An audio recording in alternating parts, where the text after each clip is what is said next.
Good morning, everybody. This is Michael at FOUCH FABS. It is Monday. We are at our first install of the week. I think I'm going to have a good one for you guys here today. So we arrived at the customer's house, and she informed us that she had taken the laminate off because the young lady had told her it has to come off. Well, she didn't realize that when we refer to laminate countertops, we refer to the countertops. As everyone in this industry knows, this has to come off because you can't shim anything up under it. Not only that, but it would not look good under it. So her next question was, what would be under her cabinets? What would she be looking at underneath her cabinets? So, joking with her, I asked her how often that she stuck her head under her cabinets. And she says she likes to keep her cabinets clean, so take that as you will.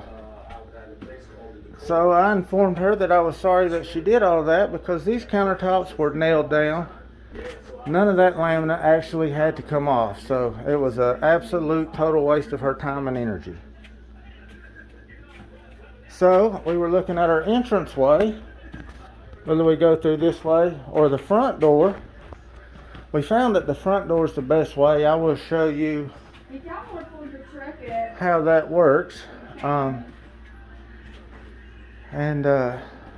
First thing we're going to do, of course, is like we always do, is get the floor covered up.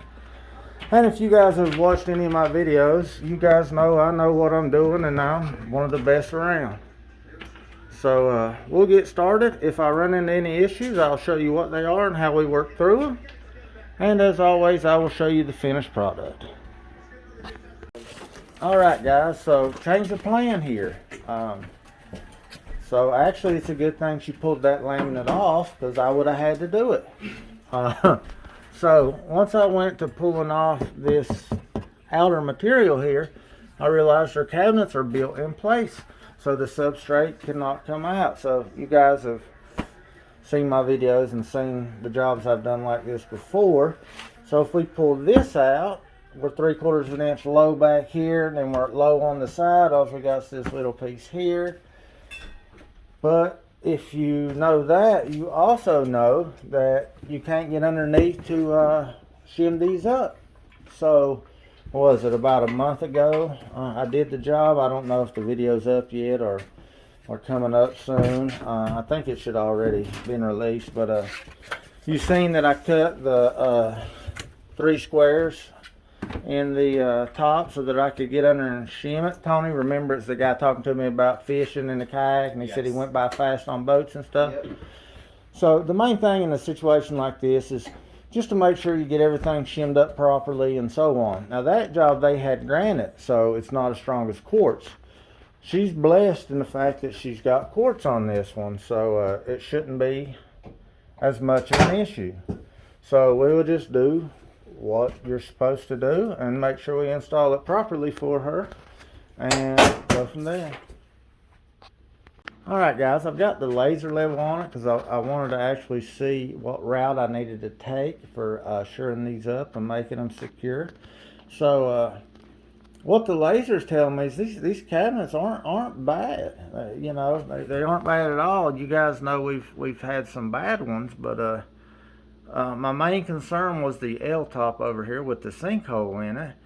And I don't know how well this is showing up on the video, but we're pretty daggone close. I mean, we may drop a 1/16 to an 1/8 of an inch over there to the right hand side, but you guys know as well as I do, if that's the worst we got, we're doing good. The island, of course, it doesn't matter because it's over here by itself, but we like for it to be as close as possible.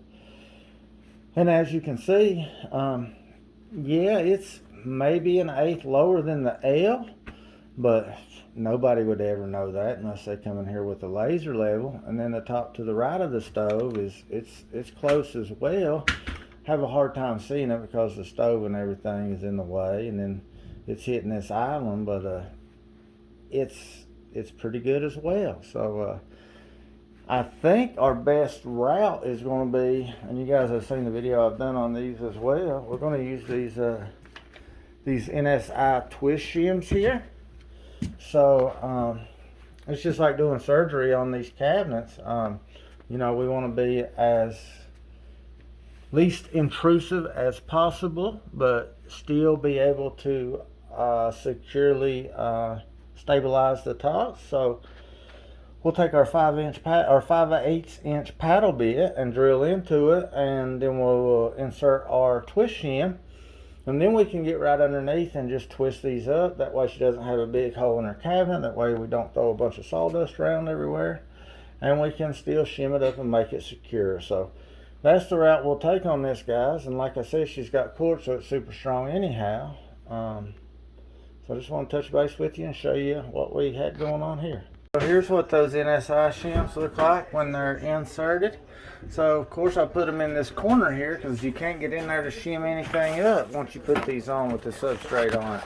And if you're looking flat, you know, those are flush with the cabinets, but you can get underneath and raise them up if you need to. Alright guys, so what we're going to do here is with the island, with leaving the substrate on, we're going to go ahead and we're going to cut some of this off.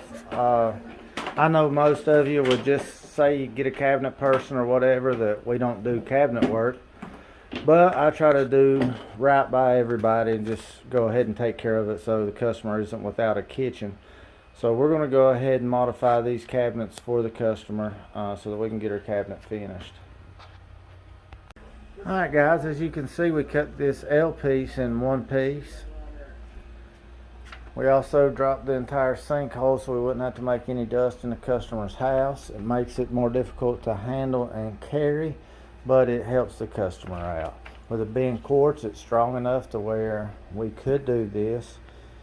And we put the bars on there which support it, so you know, you just try to do everything you can to make it as comfortable as possible for the customer.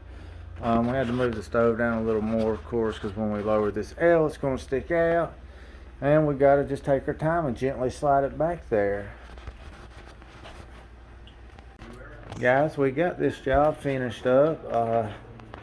And it was an interesting one, especially for you guys who haven't seen cabinets like this, where you leave the substrate on. So I was glad I got to show you guys that.